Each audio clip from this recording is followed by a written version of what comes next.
আসসালামু আলাইকুম সম্মানিত শিক্ষার্থীবৃন্দ, গেম অফ স্টাডি এর তরফ থেকে আমি আবির স্যার সকলকেই স্বাগতম জানাচ্ছি ম্যাথ এমসিকিউ এর আরেকটি গুরুত্বপূর্ণ ক্লাসে।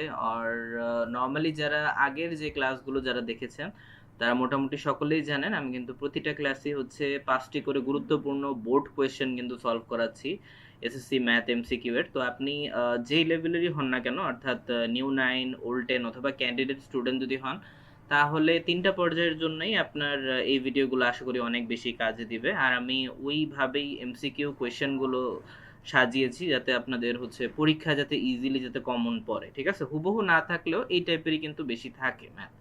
ওকে? তো সব ধরনেরই ম্যাথ কিন্তু আমি রেখেছি। তো ধৈর্য সহকারে ভিডিওগুলো দেখার চেষ্টা করবেন। আর যদি কোনো ম্যাথে যদি প্রবলেম থেকে থাকে তারপরেও ভিডিও শেষে, তাহলে হচ্ছে আপনি কমেন্টে জানাতে পারেন আমাকে। আমি চেষ্টা করব রিপ্লাই দেওয়ার। ওকে, সো গত ক্লাসে কিন্তু আমরা প্রশ্ন নাম্বার 31 থেকে 35 পর্যন্ত কিন্তু সলভ করেছিলাম। এই ক্লাসে হচ্ছে আমরা প্রশ্ন নাম্বার 36 থেকে 40 পর্যন্ত কিন্তু সলভ করাবো। ঠিক আছে? আচ্ছা, ঠিক আছে, তাহলে আমরা একটু দেখি। আচ্ছা, ওকে, তো 35 পর্যন্ত কিন্তু আমরা শেষ করেছিলাম ক্লাস নাম্বার 7-এ। আজকে হচ্ছে ক্লাস নাম্বার 8। ওকে, আচ্ছা, তো আমরা 36 থেকে স্টার্ট করতেছি। ওকে, সো কথা না বাড়িয়ে আমরা চলে যাচ্ছি আমাদের ক্লাসের মূল পর্বে। ওকে, আর প্রতিনিয়তর মতোই আজকের ভিডিওটির স্পন্সরও ছিলেন Gurukul academic and admission coaching. সমস্যা নেই, এটা নিয়ে হচ্ছে আলাদা কথাই হবে, চিন্তার কারণ নেই ভিডিও শেষে। ওকে, সো আমরা একটু দেখে নেই। ওকে, 36 নাম্বার বলা হচ্ছে 0 পয়েন্ট, আচ্ছা এখানে একটা ভগ্নাংশ দেওয়া আছে। আচ্ছা আচ্ছা, সাধারণ ভগ্নাংশ কোনটি? আচ্ছা, এই সংখ্যাটার, হ্যাঁ, অর্থাৎ 0.3। এখন উপরে যেই দশমিকের মতো যে ইয়াটা আছে, উপরে দশমিকের মতো যে চিহ্ন, এই চিহ্নটাকে সিম্পলি বলা হচ্ছে পৌনঃপৌনিক। ঠিক আছে? অর্থাৎ এটা অধ্যায় 1-এর ম্যাথ। হ্যাঁ, অধ্যায় 1 নিয়ে আমাদের হচ্ছে এমন ম্যাথ করা হয় খুব কম। যারা পারেন তারা তো পারেনই, চাইলে এই অংশটা স্কিপ করতে পারেন। ওকে, বাট হ্যাঁ, যারা জানেন না অবশ্যই একটু ভিডিওটা পজ করে অথবা হচ্ছে আপনার ভিডিওটা হচ্ছে বারবার দেখতে পারেন। ওকে, তো 0.3 পৌনঃপৌনিক, আবার হচ্ছে কি পরেরটা হচ্ছে 3 পৌনঃপৌনিক, এর ভগ্নাংশ কোনটি? অর্থাৎ এটা ভাগ আকারে লিখলে কি প্রকাশ করা হয় সেটাই জানতে চেয়েছে আমাদের। ওকে, ফাইন, তো এটা কিভাবে আমরা সলভ করবো একটু দেখি। এটা কিন্তু বোর্ড কোয়েশ্চেন, রাজশাহী বোর্ড 20 সালে কিন্তু এসেছিল। ওকে, তো আমরা এটা একটু সলভটা একটু দেখতেছি। ওকে, তো 36 নাম্বারের সলভটা কিভাবে হইতে পারে? তো ভগ্নাংশ যেহেতু আমাদের বলছে, তো পৌনঃপৌনিকের ক্ষেত্রে ভগ্নাংশের যে রূপান্তর যেভাবে করবেন, পৌনঃপৌনিক যতগুলো সংখ্যার উপরে থাকবে, ঠিক আছে, পৌনঃপৌনিক যতগুলো সংখ্যার উপরে থাকবে অতগুলো 9 হবে। এখন দেখেন, দুইটা সংখ্যার উপরে পৌনঃপৌনিক আছে, তার মানে হচ্ছে দুইটা 9 বসবে। ঠিক আছে, হরের মধ্যে। ওকে, উপরেরটা লব, নিচেরটা হর। আশা করি এই বেসিক বিষয়গুলো তো আমরা জানি ভগ্নাংশের বিষয়ে। ওকে, সো দুইটা পৌনঃপুনিক আছে, তার মানে হচ্ছে কি দুইটা 9। এখন নর্মাল ভাবে আপনি দশমিক এবং পৌনঃপৌনিক গুলো আপনি উঠিয়ে দিবেন। ঠিক আছে? উঠিয়ে দেওয়ার পর দশমিকের যেই দশমিকের বাম পাশে যে সংখ্যাগুলো আছে এবং হচ্ছে দশমিকের হচ্ছে বাম পাশে যে সংখ্যাগুলো আছে, সহজ ভাষায় বলতে গেলে বাম পাশের সংখ্যাকে ডান পাশের সংখ্যা দ্বারা মাইনাস করবেন। অর্থাৎ 33কে মাইনাস করতে হবে কত দ্বারা? 0 দ্বারা। এখন 0-র পরিবর্তে যদি এখানে 1 যদি থাকে, অর্থাৎ সাপোজ 1.33 এরকম যদি থাকে, তাহলে 33কে 1 দ্বারা মাইনাস করলে যা হবে উপরে হবে কি? ওইটা লব। বুঝা গেছে? ওকে, যেহেতু 33-এর সাথে যদি আমরা 0 মাইনাস করি তাহলে ফলাফল কিছুই আসে না, ওই 33-এ আসে। তো এটার জন্য আর বেশি কিছু আমি করিনি, জাস্ট হচ্ছে ডিরেক্ট আমি লিখে দিছি 33। ওকে, আর উপরে যতগুলো সংখ্যায় পৌনঃপৌনিক থাকবে, অর্থাৎ এখানে যদি একটা যদি পৌনঃপৌনিক থাকতো তাহলে হচ্ছে কি লিখতাম? শুধু একটা 9 লিখতাম, আর পৌনঃপৌনিকের পরে যেটাতে পৌনঃপৌনিক নাই ওইটার পরিবর্তে হবে কি? 0। ঠিক আছে, তাহলে সেই ক্ষেত্রে 90 বসবে। যেহেতু এখানে দুইটা সংখ্যাতেই পৌনঃপৌনিক আছে, তার মানে হচ্ছে কি হরে দুইটাই 9 বসবে। ওকে, তো আশা করি বিষয়টা ক্লিয়ার সবার। তো তারপরও ভিডিওটা একটু রিভাইন্ড করে দেখবেন, এই টাইপের ম্যাথ একটু প্র্যাকটিস করবেন। ঠিক আছে, এই টাইপের অনেক এমসিকিউ কিন্তু আপনারা পাবেন বোর্ড কোয়েশ্চেনে। ওকে, আচ্ছা, তো অ্যান্সারটা হচ্ছে 33/99, অর্থাৎ 33/99। এটা কোথায় আছে? এই যে এখানে। ওকে, সো আশা করি বিষয়টা ক্লিয়ার সবার কাছে। আচ্ছা, এবার 37 নাম্বারটা একটু দেখি। 37 নাম্বারটা বলা হচ্ছে যে ওকে, নিচের চিত্রটি আয়তক্ষেত্রটির গাঢ় অংশের ক্ষেত্রফল। আচ্ছা, গাঢ় অংশ বলতে এই যে লাইনগুলো যে দেওয়া আছে, এগুলো লাইন আনুমানিক কত পর্যন্ত আছে এই লাইনটা কতটুকু জায়গা জুড়ে আছে এইটার ক্ষেত্রফল, অর্থাৎ ক্ষেত্রফল মানে তো আমরা এটাই বুঝি, কতটুকু জায়গা জুড়ে আছে এটা আমাদের বের করতে হবে। ওকে ফাইন, তো আমরা দেখি কিভাবে বের করা যায়। তবে হ্যাঁ, এই কোয়েশ্চেনটা একটু ট্রিকি হইতে পারে, বিশেষ করে যারা হচ্ছে বর্গক্ষেত্র এবং হচ্ছে সরি বর্গক্ষেত্র না মানে আয়তক্ষেত্র এবং বৃত্তের ব্যাপারে একটু নলেজ নেই তাদের জন্য, তারা হচ্ছে অবশ্যই সূত্রগুলো মুখস্থ করবেন। হ্যাঁ, আচ্ছা, তো কিভাবে সলভ করা যায় সেটা সেটা একটু দেখে নিই। 37 নম্বরের সলভ। ওকে, তো বলা যাচ্ছে যে আচ্ছা নিচের চিত্রটির মধ্যে আয়তক্ষেত্রের আচ্ছা গাঢ় অংশের ক্ষেত্রফল নির্ণয়। আচ্ছা যশোর বোর্ড 20-এ এসেছিল এটা। ওকে, তো সিম্পল ভাবে আগে আমরা আয়তক্ষেত্রের যে ক্ষেত্রফলের সূত্রটা, অর্থাৎ আয়তক্ষেত্রের ক্ষেত্রফলটা আগে নর্মাল ভাবে বের করব। ওকে, আয়তক্ষেত্রের ক্ষেত্রফলের সূত্রটা হচ্ছে, এটা আমরা সকলেই জানি, দৈর্ঘ্য গুণ প্রস্থ, তাই না? ওকে, তো এখন দৈর্ঘ্য কোনটা? দৈর্ঘ্য হচ্ছে আমাদের এই যে 10 সেন্টিমিটার, তো 10 সেন্টিমিটার দৈর্ঘ্যের জায়গায় 10, এবং হচ্ছে প্রস্থ হচ্ছে কত? 6 সেন্টিমিটার, তো 10 গুণ 6 60 বর্গ মিটার। ঠিক আছে, এখন এটার ভিতরে কিন্তু কি আছে? একটা বৃত্ত আছে, রাইট? অর্থাৎ এখানে ভিতরে কি আছে? একটা বৃত্ত আছে। এখন বৃত্ত সহ যেহেতু আছে আয়তক্ষেত্রের ক্ষেত্রফলে, তার মানে বৃত্তের ক্ষেত্রফলটাও আমাদের কি মানে এটা ধরতে হবে, ধরে তারপরে বৃত্তের অংশটা বাদ দিতে হবে, তাহলেই আমরা হচ্ছে কি আয়তক্ষেত্রের ক্ষেত্রফলটা পেয়ে যাব। বোঝা গেছে? ওকে, তো এই জন্য আমাদের বৃত্তের ইয়াটাও বের করতে হবে। এখন সিম্পল ভাবে দেখেন, আমাদের এই আয়তক্ষেত্রের যে প্রস্থটা যে আছে, অর্থাৎ আয়তক্ষেত্রের প্রস্থটা হচ্ছে কি 6। এখন ঠিক সেম ভাবে আমরা হচ্ছে কি বৃত্তের ব্যাসও তাহলে কি হবে? বৃত্তের ব্যাসও হচ্ছে কি 6 হবে, তাই না? ওকে, এখন বৃত্তের ব্যাস যদি 6 হয় তাহলে হচ্ছে আমরা জানি ব্যাসের অর্ধেককে কি বলা হচ্ছে? ব্যাসার্ধ, তাই না? এখন বৃত্তের ক্ষেত্রফল বের করতে হলে এখন আমাদের কিন্তু কি লাগবে? ব্যাসার্ধটা লাগবে। এখন আমরা জানি ব্যাসার্ধ সবসময় কি হয়? ব্যাসের অর্ধেক হয়, রাইট? ওকে, তো এইবার আমরা হচ্ছে জাস্ট কি করব, 6 থেকে হচ্ছে আমরা যদি 2 ভাগ করে দিই, অথবা হচ্ছে 6 এর অর্ধেক যেটা সেটাই হয়ে যাবে কি আমাদের ব্যাসার্ধ। তো 6 থেকে 2 যদি ভাগ দেন তাহলে 3 দুগুণে 6 3 আসে। তো দেন হচ্ছে আমাদের বৃত্তের যে ক্ষেত্রফল, তো বৃত্তের ক্ষেত্রফলের সূত্রটা আমরা জানি সকলেই, পাই আর স্কয়ার, তো পাই আর স্কয়ার লিখবো।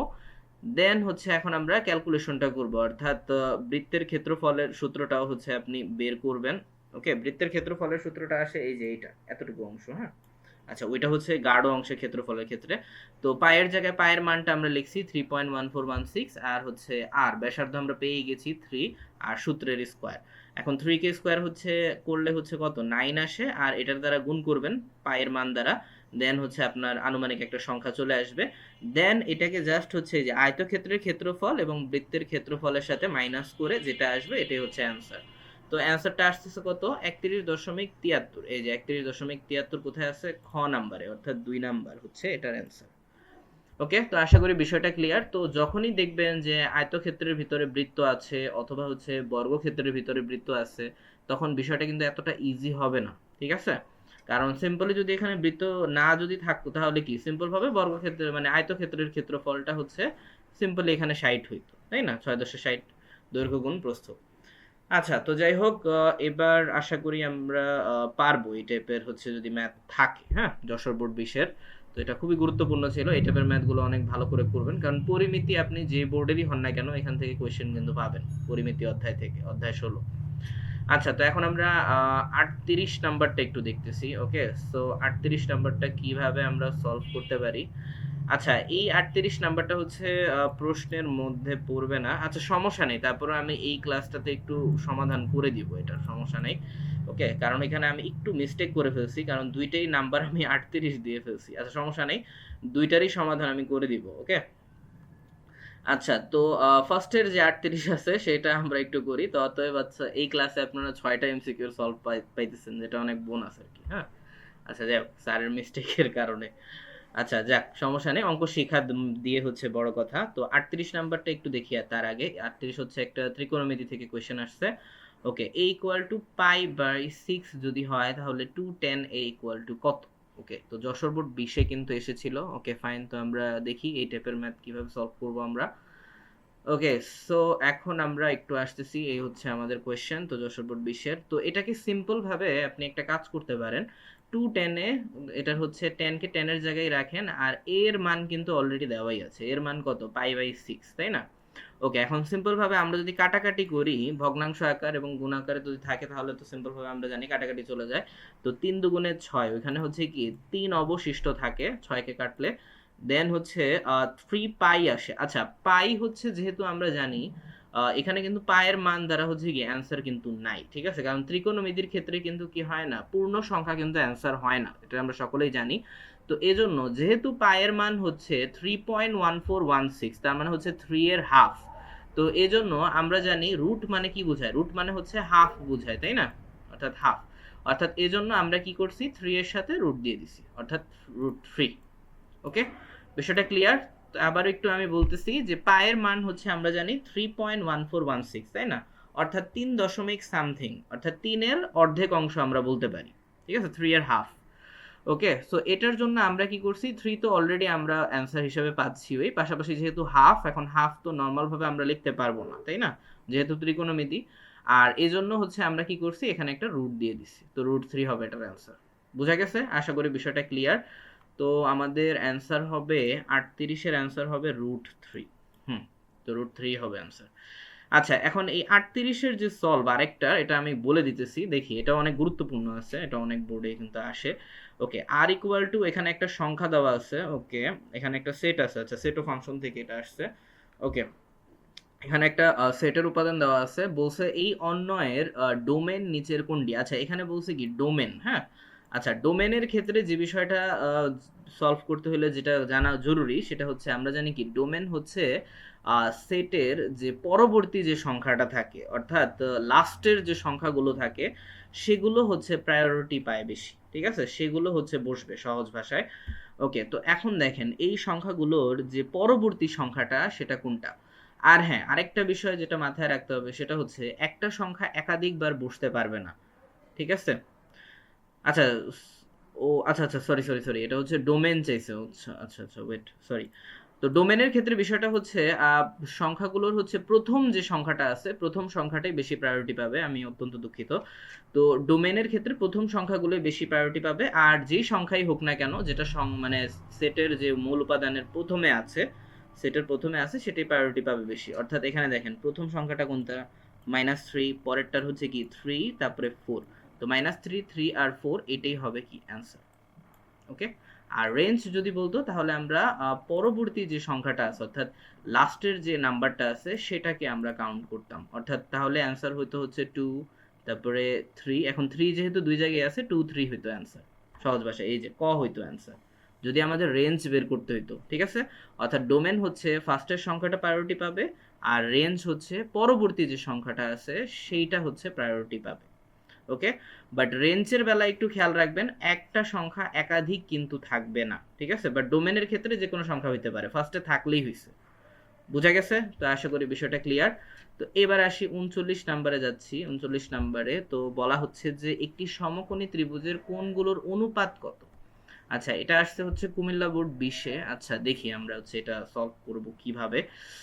ওকে, একটি সমকোণী ত্রিভুজের কোণগুলোর অনুপাত চাইছে আমাদের। ওকে ফাইন, তো এখন সিম্পল ভাবে আমরা যদি অনুপাতগুলো নর্মাল ভাবে, আপনি এই অপশনগুলো ভাঙাবেন, ঠিক আছে? অপশনগুলো ভাঙাবেন, তাহলেই কিন্তু বের হয়ে যাবে আনুমানিক। তো আনুমানিক যে কাছের যে যোগফল সেটা দিয়ে ভাঙানোর চেষ্টা করবেন আগে, অর্থাৎ ছোট দুইটা সংখ্যার থেকে আর লাস্টের সংখ্যা, অর্থাৎ প্রথম দুই সংখ্যা ছোট যতটুকু পারবেন নিবেন, এবং তৃতীয় সংখ্যার থেকে যেন খুব বেশি পার্থক্য যাতে না হয়। কারণ দেখেন এই 8 আর 7 যোগ করলে কি হইতেছে 15, আর এখানে হচ্ছে কি 15ই থাকতেছে, তাই না? ওকে, আচ্ছা, তো এবার আমরা একটু দেখি। তো তো প্রথমে হচ্ছে সবগুলো হচ্ছে আমরা একটু এক্স আকারে ইজিলি ভাঙাইছি, ঠিক আছে? অর্থাৎ 7x, তারপরে 8x, 15x, ঠিক আছে ঠিক আছে। এখন তিন কোণ আমরা জানি, সমকোণী ত্রিভুজের কোণ কয়টা, হচ্ছে তিনটা, ত্রিভুজের তিনটা কোণ। আর তিন কোণের সমষ্টি কি হয়, অবশ্যই 180 ডিগ্রি হবে, ঠিক আছে? এটা অনেকবার কিন্তু আমরা সলভ করেছি, ঠিক আছে? ওকে, তিন কোণের সমষ্টি 180 ডিগ্রি, এটা আমরা জানি। তো সমান 180 ডিগ্রি লিখলাম, দেন সবগুলো আমরা যোগ করলে আসতেছে কত, 30x, তাই না? 30x, এখন 30কে দ্বারা যদি 180কে 30 দ্বারা ভাগ করলে আসতেছে কত, 6। তো আশা করি বিষয়টা ক্লিয়ার। তো এইবার জাস্ট আমরা 6 দিয়ে সবগুলোর গুণ করব, তাহলে আমাদের অনুপাতগুলো বের হয়ে যাবে। তাহলে হচ্ছে প্রথমটার অ্যান্সার আসে কি 7x, তার মানে x এর মান আমরা পাইছি কত, 6 ডিগ্রি, অর্থাৎ 6 7 42। দেন বাকিগুলোর সাথে হচ্ছে কি আমরা সেম ভাবে গুণ করে দিয়েছি, ঠিক আছে? এখন সিম্পল ভাবে আমরা যদি চাই সবগুলোকে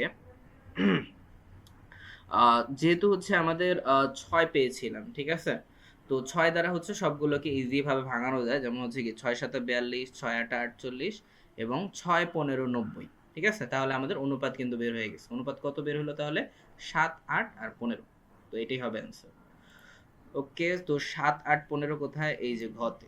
ঠিক আছে, তো খুব চেষ্টা করবেন আপনারা হচ্ছে বাসায় ভালোভাবে প্র্যাকটিস করার, তাহলে খুব ইজি ভাবে আপনারা কিন্তু বের করতে পারবেন। হ্যাঁ, আচ্ছা, তো এবার এই ভিডিওর সবার শেষ এমসিকিউটা আমি সলভ করাবো। ওকে, তো বলা যাচ্ছে যে নিচের কোনটি ক্রমিক সমানুপাতি? আচ্ছা, ক্রমিক সমানুপাতি বিষয়টা কি এটা একটু বলে দিই আমি আপনাদের। ক্রমিক সমানুপাতি মানে হচ্ছে ক্রম মানে তো আমরা বুঝি, ক্রম মানে হচ্ছে কি আপনার ধারা বোঝায় বা হচ্ছে সিরিয়ালও বলতে পারি আমরা।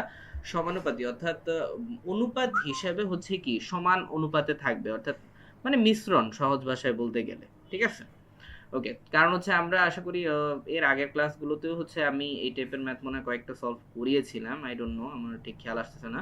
তবে হ্যাঁ, একটু কিভাবে সলভ করতে হবে 40 নাম্বারটা একটু দেখেন, একটু শিখে নেন। হ্যাঁ, ওকে, আর যারা পারেন তাদের জন্য তো ভালোই, আলহামদুলিল্লাহ ভালো।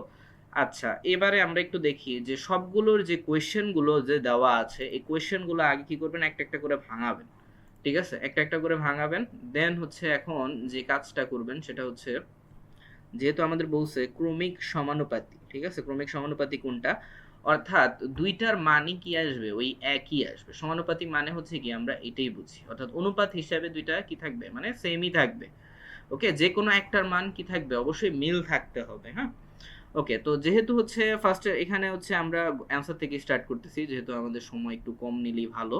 তো 2:4:8 এটাই হবে অ্যান্সার। কিভাবে দেখেন, এখন 2:4, এখন অনুপাত মানে কিন্তু আপনাদেরকে বলেছিলাম, অনুপাত মানে কি ভাগ। ঠিক আছে, অর্থাৎ 2 কে 4 দ্বারা যদি ভাগ করি তাহলে 2 একে 2, 2 দুগুণে 4, তাহলে 1/2 আসে। এখন ঠিক সেম ভাবে 4 কে 8 দ্বারা যদি ভাগ করেন তাহলে ঠিক সেম ভাবে কি ওই 1/2 আসে। তো এটাই অ্যান্সার। কিন্তু বাকিগুলো দেখেন, বাকিগুলো কিন্তু আসবে না, অর্থাৎ 5/15 যদি দেন তো 5 দিয়ে কাটতে হবে, তো 5 একে 5, 3 5 15, অর্থাৎ 1/3 থাকে। আবার 15 থেকে 20 দিয়ে যদি কাটেন তাহলে হচ্ছে কি 3 5 15, 4 5 20, তো 3 4 আর 1 3, তাহলে কি মিলতেছে না। ঠিক আছে, তো দুইটার মান কিন্তু কি হইতে হবে, একই হইতে হবে। ক্রমিক সমানুপাতি বলতে আমরা কিন্তু এটাই বুঝাই, কমপক্ষে একটির অনুপাত কি সেম হইতে হবে, অবশ্যই হইতে হবে। ঠিক আছে, তা না হলে কিন্তু কি সেটাকে ক্রমিক সমানুপাতি কিন্তু বলা যায় না। ওকে, তো বিষয়টা আশা করি ক্লিয়ার। তো আর এটা হচ্ছে অনুপাত সমানুপাত, আই থিঙ্ক এটা কত অধ্যায়, মেবি 5 বা হচ্ছে 11, আই ডোন্ট নো, একটু মনে নেই, কারণ হচ্ছে এই টাইপের ম্যাথ, এই অধ্যায়ের ম্যাথ এমন একটু কম করা হয়। ঠিক আছে, তবে হ্যাঁ, নৈর্ব্যক্তিকের জন্য বেশি গুরুত্বপূর্ণ এই অধ্যায়গুলো। হ্যাঁ, তো একটু ভালোভাবে প্র্যাকটিস করবেন। তো 2 4 8, 2 4 8 এটাই হবে অ্যান্সার, কারেক্ট। ওকে, আচ্ছা, তো এই ছিল এখনকার ক্লাস। ইনশাল্লাহ নেক্সট ক্লাসে হচ্ছে আমরা পরবর্তী ক্লাসে 41 থেকে, প্রশ্ন নাম্বার 41 থেকে নিয়ে একদম 45 পর্যন্ত সলভ করব। ওকে, তো প্রতি ক্লাসে 5টা করে এমসিকিউ থাকতেছে, তো অবশ্যই খাতা কলম নিয়ে বসবেন যখনই ক্লাস করেন না কেন, তাহলে আপনারও হচ্ছে কি প্র্যাকটিস হয়ে যাবে। কারণ ম্যাথ কিন্তু প্র্যাকটিস না করলে আপুরা এবং ভাইয়ারা আপনারা কিন্তু পারবেন না। তো অবশ্যই বাসায় কিন্তু প্র্যাকটিস করতে হবে ভালোভাবে। ওকে, তো আমি আবির স্যার এখান থেকে বিদায় নিচ্ছি। ইনশাল্লাহ নেক্সট ক্লাস